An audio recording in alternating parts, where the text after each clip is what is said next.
علی رضی اللہ تعالیٰ عنہ نے اپنے تنگ دستی بیان کرتے ہوئے فرمایا کہ کئی دن ایسے بھی گزرے کہ نہ ہمارے پاس کوئی چیز ہوتی تھی اور نہ حضور صلی اللہ علیہ وآلہ وسلم کے پاس۔ ایک دن میں گھر سے باہر نکلا تو مجھے راستے میں ایک دینار پڑا ہوا ملا۔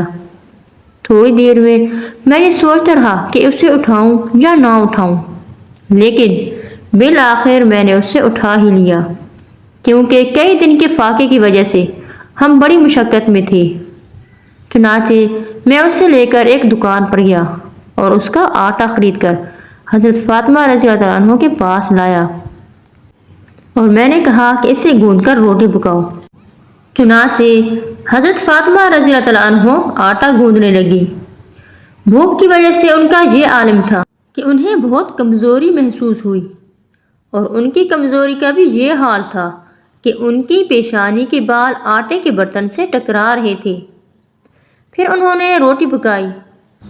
پھر میں نے حضور صلی اللہ علیہ وآلہ وسلم کی خدمت میں حاضر ہو کر سارا قصہ سنایا، تو اس پر آپ صلی اللہ علیہ وآلہ وسلم نے فرمایا کہ تم اسے کھا لو، کیونکہ یہ وہ روزی ہے جو اللہ تعالیٰ نے تم کو غیبی خزانے سے عطا فرمائی۔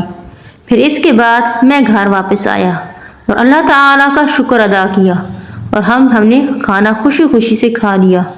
سامعین گرامی، اس مختصر سے قصے سے ہمیں یہ سبق ملتا ہے کہ ہر حالت میں اللہ تعالیٰ کا شکر ادا کرنا چاہیے، کیونکہ اللہ تعالیٰ کے جتنے بھی پیغمبر گزرے ہیں سب نے بہت مشکل حالات دیکھے ہیں، لیکن اس کے باوجود اللہ تعالیٰ کا شکر ادا کیا۔